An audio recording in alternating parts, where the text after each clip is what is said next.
Untuk kali ini Sastrasa punya segmen cerita pendek. Langsung saja tanpa bertele-tele kita mulai cerita pendek ini. Diawali dengan judul Dunia di Tangan Joko. Namanya Joko, lelaki paruh baya yang bukan berasal dari keluarga raja atau anak presiden. Ia hanya kakek tua yang bercita-cita menggenggam dunia, kemudian meluluh lantahkan dunia beserta isinya itu.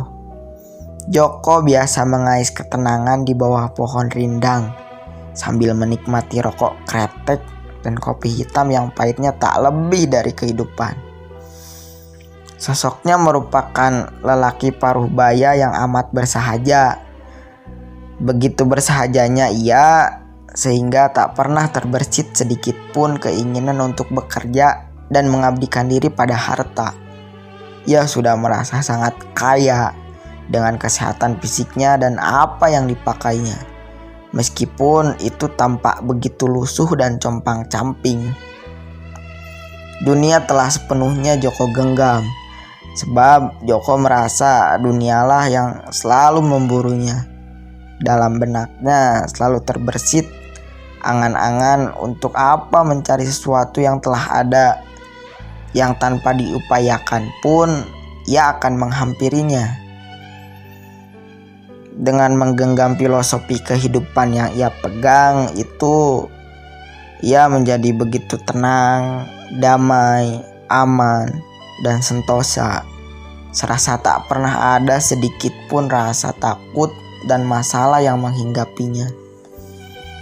Tak ada satupun di dunia ini yang mampu mengusik ketenangan hidup dari Joko, kecuali terpaan air hujan yang selalu datang tak kenal waktu untuk mengganggu tidur siangnya di bawah pohon beringin yang menjadi langganannya, atau tiupan angin yang sedikit membuatnya menggigil. Jika hari sedang cerah, lelaki paruh baya itu biasanya punya aktivitas. Ia selalu menggosok-gosokkan kepingan-kepingan uang logam, kemudian ia hancurkan, yang ia representasikan sebagai kehinaan dunia. Sambil menggenggam uang logam, ia membayangkan tengah menggenggam dunia yang begitu murah dan kecil. Begitu kecilnya dunia dalam genggamannya hingga ia dengan mudah menghempaskan. Ia terus mencapakannya, membanting-bantingnya, sesekali melempar-lemparnya hingga tak berbekas kehinaan pada sisi permukaannya. Keistiqomahannya dalam menggosok-gosok logam, kemudian melempar-lempar kepingan uang itu, menjadikannya berbentuk logam yang polos, sehingga tak tampak nilainya. Dan yang ada hanyalah guratan tak beraturan setelah pergesekannya dengan benda yang padat. Mungkin ini cara pandangnya terhadap dunia yang ia campakkan itu. Setiap pejalan kaki maupun pengemudi kendaraan hampir selalu memandangi Joko dengan tatapan sinis. Serasa ada dalam angan mereka, Joko adalah gambaran orang yang menderita dan tidak punya apa-apa. Ia merupakan potret insan yang dirundung musibah yang berlapis-lapis dan bertubi-tubi. Tapi sejatinya dalam pandangan Joko justru sebaliknya. Ia adalah laki yang bahagia.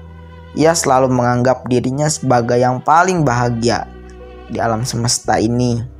Ia adalah lelaki yang bebas mengungkapkan rasanya, jiwanya, dan raganya pada seluruh semesta. Seringkali Joko menertawakan dunia.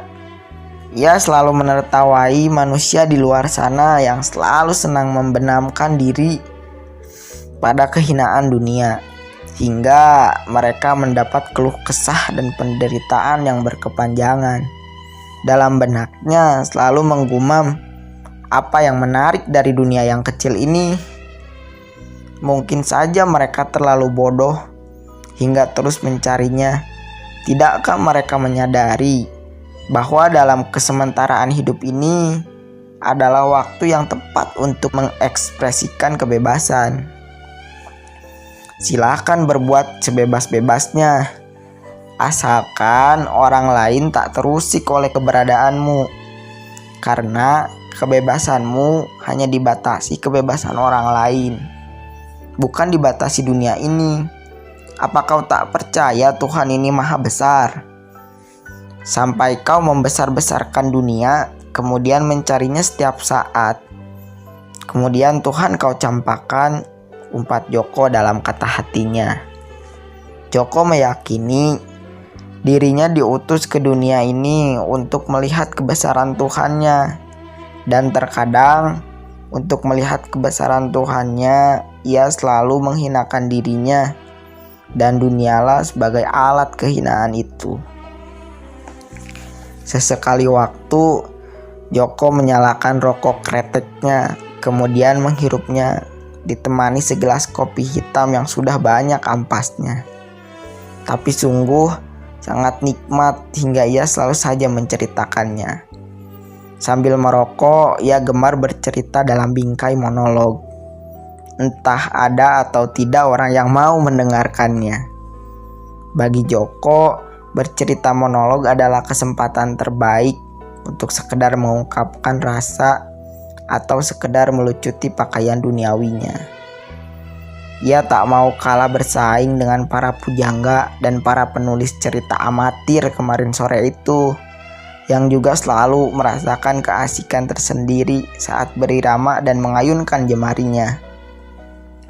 Saat bercerita, meskipun umurnya sudah tidak muda, tapi Joko selalu mampu menceritakan apa saja yang ia lalui dalam kehidupannya, yang terkadang ia selipkan nyanyian sebagai relaksasi atas jalannya cerita, seperti jalan kisah film India.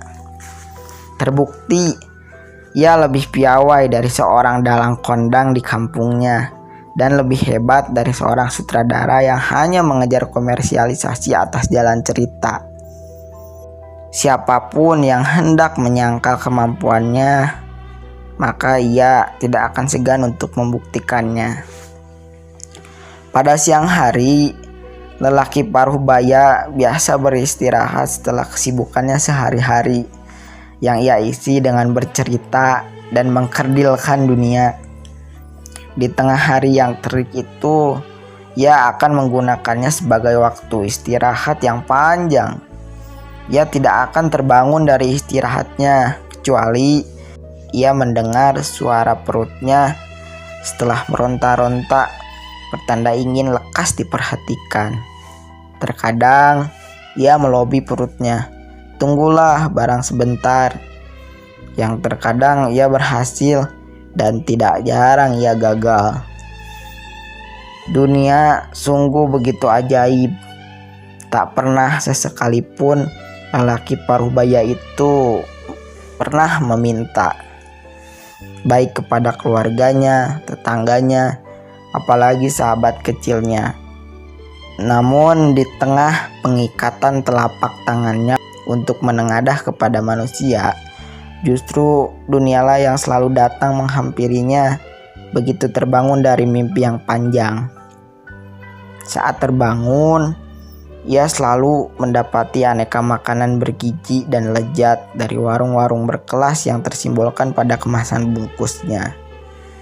Menu makanan yang ia santap selalu saja makanan yang bermerek, yang jauh lebih layak dibanding dengan makanan para pekerja harian yang biasa selalu lalang di hadapannya.